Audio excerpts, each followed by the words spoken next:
San Lucas Evangelista. Siglo I. Fiesta. 18 de octubre.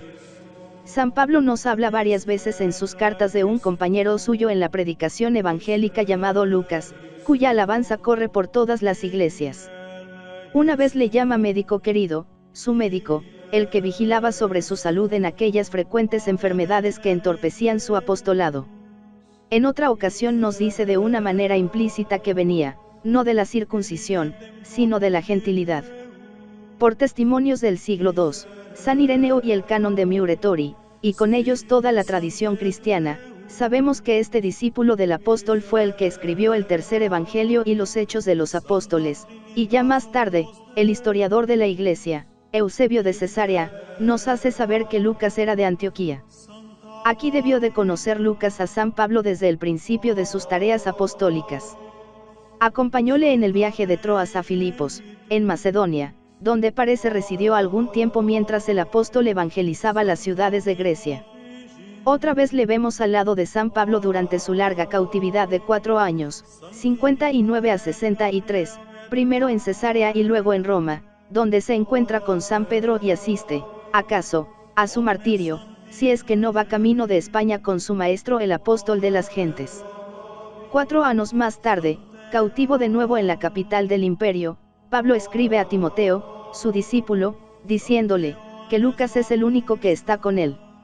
Desde este momento, el médico antioqueno se nos pierde de vista, pero un texto anterior, según todas las probabilidades, a la paz de Constantino, asegura que volvió a Oriente, que predicó en el Peloponeso permaneciendo virgen hasta su muerte, y que murió en Tebas a los 84 años, lleno del Espíritu Santo. Teodoro el Lector, escritor bizantino del siglo V, añade una nueva noticia, dice que, además de médico, Lucas era pintor, y que hacia el año 420 la emperatriz Eudoxia envió a Pulquería un icono de la Madre de Dios pintado por él. San Agustín no sabía nada acerca de esto, pues en su tratado acerca de la Santísima Trinidad escribía, no nos es dado saber cómo era el rostro de la Virgen María. Por lo demás, San Lucas puede considerarse como el patrón de la pintura cristiana, pues de su evangelio tomaron las pinturas de la Edad Media y del Renacimiento aquellos temas, tantas veces reproducidos, de la Anunciación, la Visitación, la adoración de los pastores, la presentación en el templo, los discípulos de Emaús y otros muchos. Pero el alma de San Lucas debemos burearla, más que en estos datos dispersos, en los 2 libros que escribió, el Evangelio y los Hechos, compuestos alrededor del año 63, antes de que estallara la persecución de Nerón y los cristianos fuesen declarados fuera de la ley. El Evangelio de San Lucas es ciertamente posterior a los otros 2 sinópticos, incluso a San Marcos, que escribe antes del año 61, y es anterior a los Actos de los Apóstoles, que, según la erudición moderna, fueron compuestos antes que San Pablo saliese de su primera prisión en Roma, es decir, antes de la gran persecución del año 64. En aquellos días en que San Pablo escribía a los colosenses, solo Lucas está conmigo. Los Hechos de los Apóstoles nos revelan el corazón enamorado de la buena nueva, predicada junto al lago de Genesaret. Relatan con apasionamiento el martirio de San Esteban y la noble actitud de los apóstoles frente a las autoridades judías, descubren una admiración sin límites por la empresa gigantesca del apóstol de las gentes, y encierran un fondo de alegría incontenida en presencia de los triunfos maravillosos de la fe. Tales son los sentimientos que movieron al autor y que pusieron en su lenguaje acentos épicos y un aire de sencillez y de grandeza al mismo tiempo. Expresión de la conciencia del cristianismo naciente, este libro es un libro de gozo, de entusiasmo, de ardor sereno y de juventud de corazón. Hay que retroceder a los cantos homéricos para encontrar algo parecido. Si la primera poesía cristiana es la del lago de Genesaret, la segunda es la de estas Odisías apostólicas, poesía que nos trae un aliento de brisa mañanera, que nos da una sensación deliciosa de frescura y optimismo, que viene cargada de esencias de mar, sanas y vigorosas. Todo en ese relato es vida y colorido, sobre todo cuando se nos habla de las navegaciones de Pablo.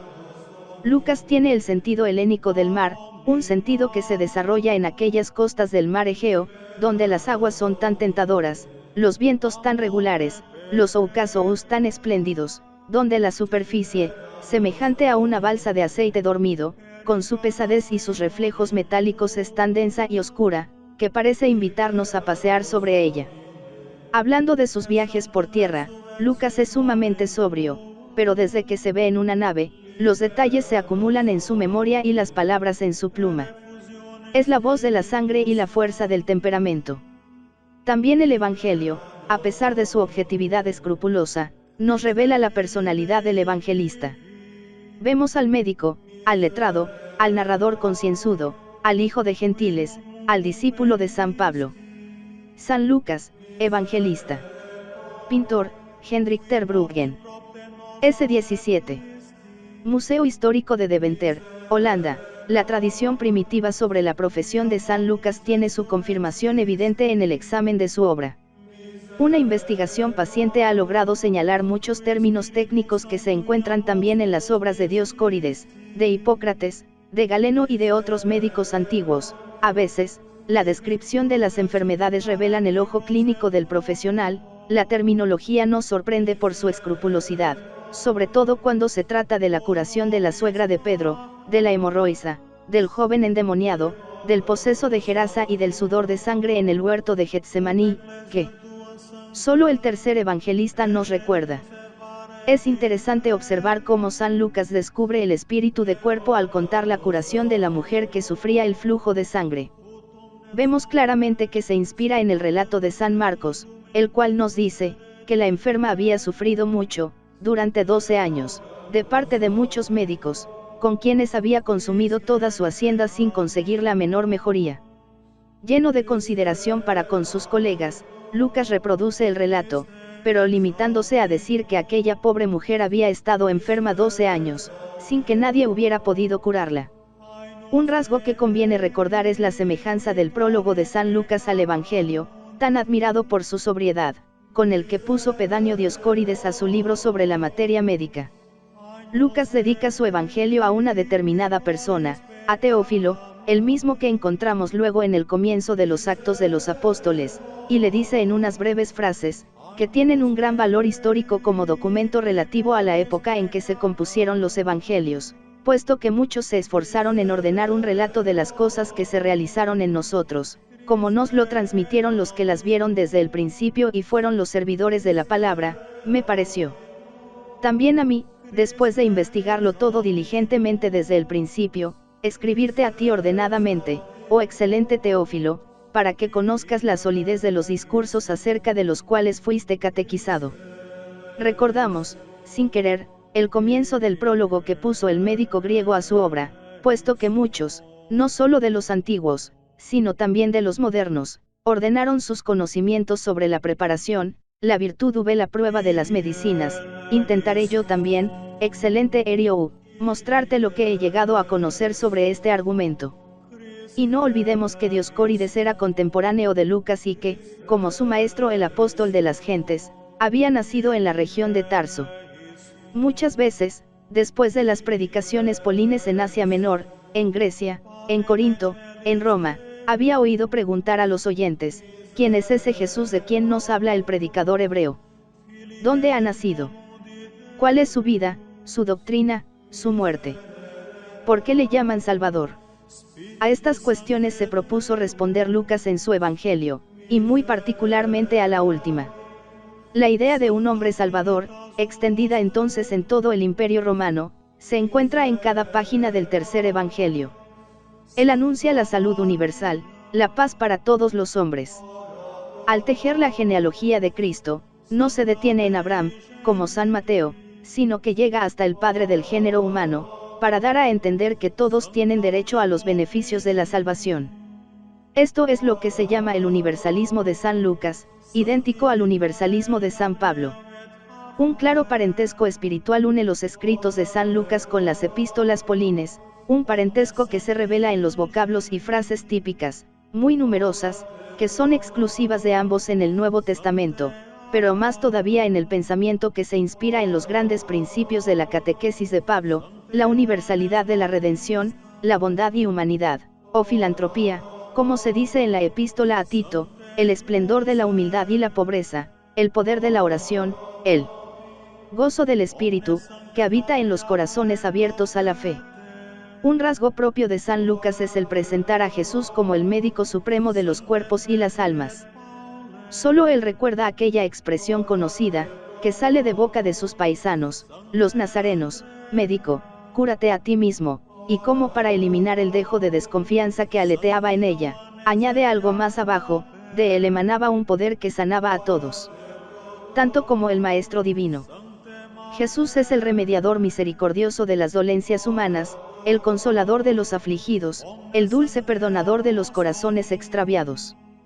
El Dante resumía este carácter del tercer evangelista con una frase feliz al llamarle, el secretario de la mansedumbre de Cristo. Él nos trae la buena nueva de la bondad y de la misericordia. Jesús es, ciertamente, el Salvador de todos los hombres, pero es, de una manera especial, el amigo de los necesitados, de los humildes, de los desheredados de la tierra. Él no dice, como San Mateo, bienaventurados los pobres de espíritu, sino simplemente, bienaventurados los pobres. Por esta íntima compasión que le penetra, decía Renan que este libro es el más bello que existe en el mundo, y es preciso reconocer que en esta hipérbole hay menos exageración que en otros juicios suyos. Si ha de haber algún privilegio, se diría que es para los pecadores. Mateo y Marcos habían hablado de la bondad de Jesús para con los publicanos. Lucas es el que nos habla del perdón concedido a la pecadora, de la parábola del dracma perdido, del pastor que pone sobre sus hombros la oveja perdida, del hijo pródigo, de la conversión de Zaqueo, del buen ladrón, y, cosa aún más conmovedora, él nos muestra la alegría profunda y exuberante del que perdona, el movimiento de las entrañas paternales, revelación maravillosa del corazón de Dios, que ha movido tantas almas al arrepentimiento. Solo San Lucas reproduce aquella palabra de Jesús moribundo: Padre, perdónalos, porque no saben lo que hacen. Pero este Evangelio de la misericordia es también el de la penitencia, el de la oración, el de la pureza. Él es el que nos ha conservado una de las más bellas plegarias del cristianismo, el Ave María, el que nos muestra en toda su belleza la virginidad de la Madre de Dios, el que ha dado a la liturgia los hermosos cánticos del Magnificat, el Benedictus, el Nunc Dimittis y el Gloria in excelsis Deo, el que ha pintado con rasgos sobrios y fuertes la figura de mujeres que rodean a Jesús: María, Isabel, Ana la profetisa, la viuda de Naín, la pecadora que amó tanto, Juana, la que cuidaba del Salvador y sus discípulos, Marta la hospitalaria, María, la que se sentaba a los pies del Maestro escuchándole, las hijas de Jerusalén, que siguen al crucificado cuando los hombres le abandonan. Esta serie brillante de figuras femeninas, encabezada por la que es bendita entre todas las mujeres, nos ofrece otro aspecto emocionante del tercer evangelio. Recuérdese lo que era en el siglo I aquella sociedad romana, en medio de la cual aparecía. Recuérdese el libro famoso de Petronio o El Árbitro, el más cínicamente obsceno de la romanicidad clásica, pero también el que nos pinta con mayor fidelidad el lujo asiático, reservado a unos pocos en aquella sociedad compuesta de multitudes hambrientas, de esclavos y proletarios. El mismo Séneca, con el cual se encontró acaso San Lucas en las calles de Roma, decía, hablando de la mujer, que es impudens animality ferum, cupiditatum incontinens, y el que llegó a pensar, con un sentido casi cristiano, que el dinero no puede asemejarnos a Dios, porque Dios dispone de otras riquezas, y de estas, ni la vet, nudus est, hubo de confesar, delante de Nerón, que poseía inmensos tesoros, amontonados en gran parte por la usura. Frente a este concepto pagano presentaba San Lucas en su Evangelio el ideal de la exaltación de la mujer, el encomio de la pobreza, la alabanza de la alegría en la vida sencilla y humilde, oponiendo a los excesos de la ambición y la lujuria, el binomio de la pureza y la pobreza, que trae como fruto el espíritu de la perfecta alegría. Solo él acentúa la humildad de la Madre de Jesús, la pobreza de su ofrenda en el templo, el nacimiento tan oscuro del Salvador en Belén, la baja extracción de sus primeros adoradores. Solo él describe aquel episodio de la sinagoga de Nazaret, en que Jesús se aplica a sí mismo el texto profetice: el Espíritu del Señor sobre mí, por eso me ungió para evangelizar a los pobres. Solo él nos recuerda la necesidad en que estaba el Señor de que algunas mujeres ricas proveyesen a su sustento. No era, sin embargo, un ebionita, como algunos han sospechado. La índole universalista de su evangelio y su mismo origen excluyen toda verosimilitud de contacto con esta secta, animada de un espíritu auténticamente judaico. San Lucas Evangelista, frente a la cruz al leer este Evangelio de misericordia y renunciamiento, de bondad y de anhelo de santificación, el excelente Teófilo, y en él todos los gentiles, a quienes estaba dirigido, debieron comprender las razones de la transformación moral que se obraba en torno suyo y en el fondo de sus corazones, el mundo tenía un Salvador. Formado en escuelas paganas, el médico antioqueno traía a la primitiva comunidad cristiana la cultura del helenismo alejandrino. Es el más literario de los evangelistas, usa un griego escogido, tiene una dicción fácil, generalmente pura y con frecuencia elegante. Sus prólogos son de una sobriedad y de un gusto clásicos. Posee, además, el sentido de la historia considerada como auxiliar de la fe. Quiere hacer un relato, seguido y ordenado, para eso, como él no ha estado presente a los acontecimientos de la vida del Señor, ha examinado cuidadosamente las cosas desde su origen, y ha consultado, a los que desde el principio fueron testigos oculares y ministros de la palabra, todo a fin de que Teófilo, reconozca la solidez de las enseñanzas de los que le catequizaron. Esto es lo que le mueve a escribir, ordenadamente, es decir, teniendo en cuenta la conexión cronológica de los hechos entre sí y con los acontecimientos de la historia profana, y, al mismo tiempo, la conexión lógica de las causas y los efectos, y la afinidad de los argumentos entre sí. Tal ha sido el programa de Lucas. Historiador de visión certera, empieza encuadrando su relato dentro de la historia profana contemporánea, insinuando así que el cristianismo abría una nueva era para la humanidad, como había hecho Polibio al comenzar su historia, consciente de la nueva civilización que traía al mundo el dominio de Roma. Verdadero historiador es también San Lucas, al seleccionar sus fuentes, relatos orales de los primeros discípulos de Jesús, y textos escritos, que han dejado frecuentes semitismos en la primera parte de su Evangelio. Se alaba a Polibio por haber comprendido que la conquista romana creaba una nueva historia, la historia universal de los pueblos civilizados. Una intuición todavía más admirable es la de Lucas al escribir la historia de la salvación del género humano cuando no hacía más que alborear. Los dos se proponen un mismo fin, la solidez. El historiador del avance de las legiones romanas y el de las conquistas evangélicas, usan la misma palabra. Con este fin, examinan, consultan, ordenan. Lucas ha buscado las fuentes escritas.